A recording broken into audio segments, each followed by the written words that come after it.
The largest stimulus in U.S. history. On Wednesday, the White House and the U.S. Senate agreed on a $2 trillion stimulus package to help businesses and individuals.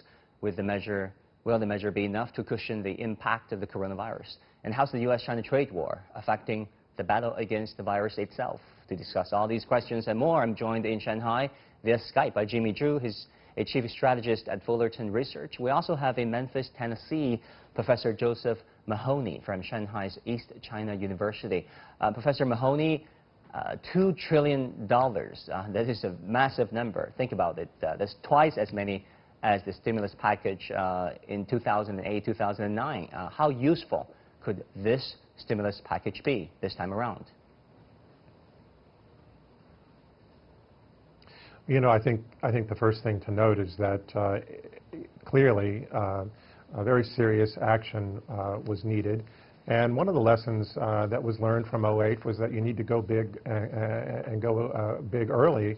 But I think that there are some deeper questions that remain to be answered. And not to sound a negative note, but you know, before the coronavirus outbreak, there were already concerns that we were facing the possibility of a global recession. Certainly economic problems in Europe with structural weaknesses in the EU, but also related to Brexit, but also in developing economies, as well as the United States. The United States in particular has some deep issues. The stock market has been trading at 30 times value before the outbreak. We were already at historic lows in terms of interest rates, and our monetary policy, in terms of fiscal policy, we were already running a $1 trillion deficit on top of tax cuts that were largely benefiting the rich. So we were already, I think, kind of living in a fictional economy, if not a junky economy, addicted to unsustainable economic habits. And I think that you know, this virus outbreak has caught us flat-footed. And certainly, you know, it's great, $2 trillion. This may help soften the blow, but will it prevent a recession?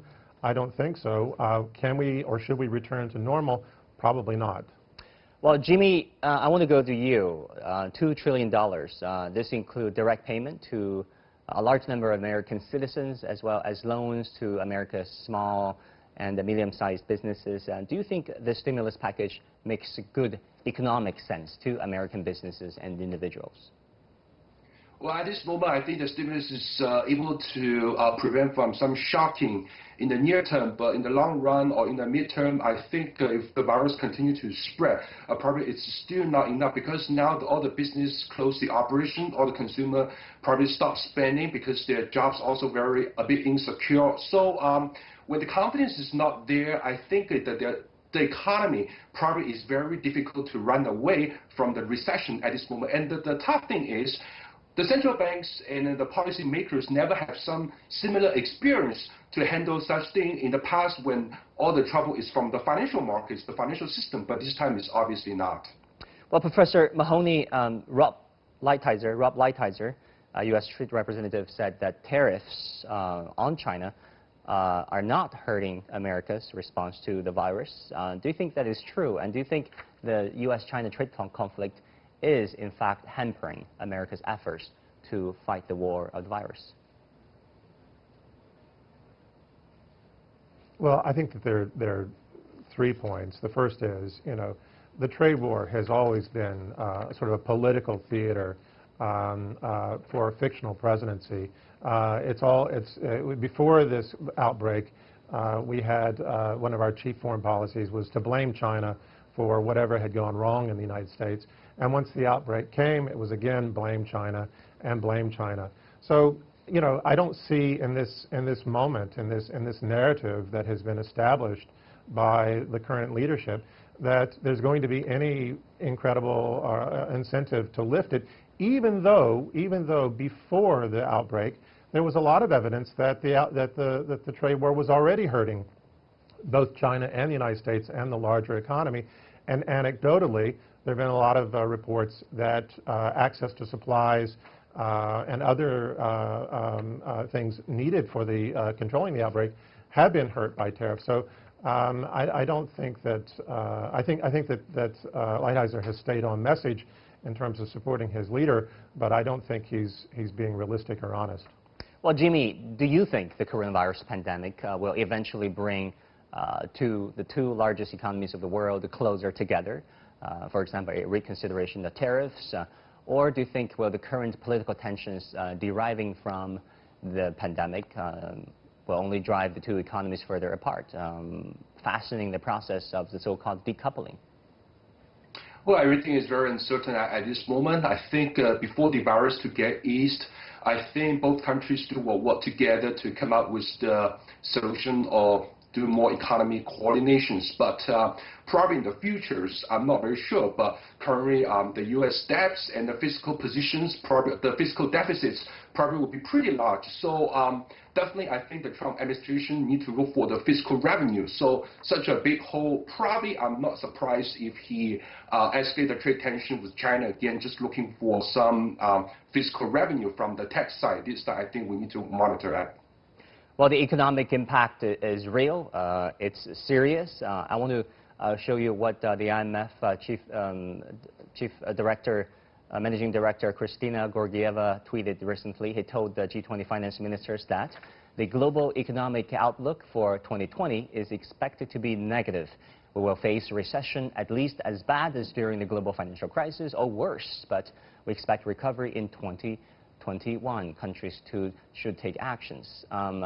So, Professor Mahoney, what do you expect to be the concrete actions coming out of the G20 Leaders Summit, a virtual one, on Thursday? A week or so ago, I did a spot on CRI, China Radio International, about the G7 meeting, and I wasn't optimistic about that. I'm not optimistic about G20.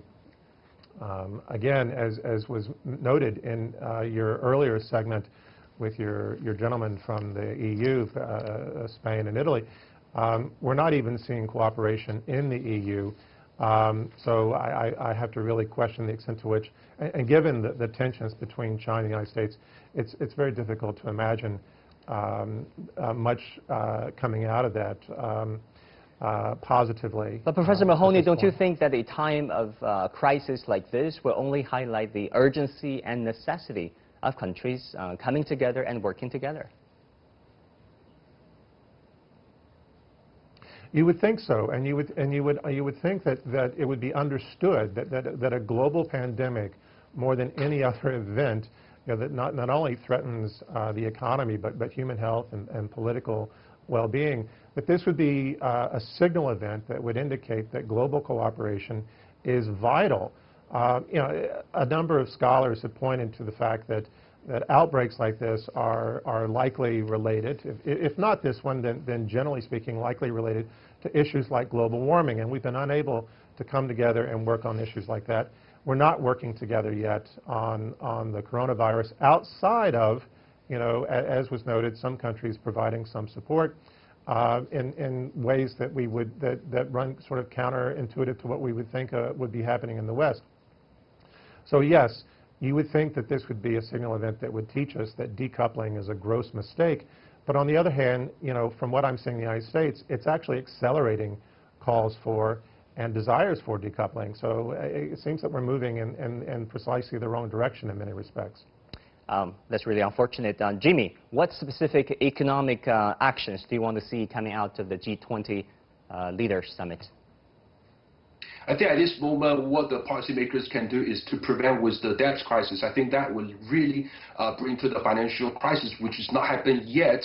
And look at 2008 and 2012, some banking crisis in U.S. and the Eurozone actually harmed the economy for the next 4 years. 3 to 4 years. So for this time, I think the macroeconomic data to slow down really can't be avoided. So at this moment, I think at this moment, each countries need to come out with the solutions. If the liquidity is getting tightened, the dollar supply is getting shortage, what's the best solution to prevent from a massive debt default? I think that's probably the urgent thing the policymakers need to take care of. And what do you think the current pandemic will make the countries and the heads of the state do or not do during this summit? What do you want to see, especially the two largest economies, China and the United States, their heads of state do or negotiate during this summit? I think for this moment, I think lots of country, probably lots of coordination is between the economic and the financial at this moment. I think it's a bit difficult to every single country to reach solutions, but at least I think the markets want to see the global effort at this moment. And finally, Mr. Mahoney, I want to ask you about this pandemic, and what are your reflections? How long do you think the global economic impact will this pandemic make? I'm writing an article right now, and as a little turn of phrase, I say that the term BC. I think that we're going to be thinking about BC now as before Corona. I think we're going to be living with this for a long time. I think we're still living, in many respects, certain sectors of the economy in the world are still living with the effects of '08. I think this is going to deepen those problems. What are the immediate impacts? They can be seen already, but long term, I think we're looking at significant damage and the need to really rethink. I'm so sorry, things Professor on a Mahoney, but scale. I'm afraid that's all the time we have. That's it for this edition of The Point. As always, follow us on Facebook and Twitter using the handle The Point with Alex. I'm Wang Guan sitting in for Liu Xin, and thank you so much for watching.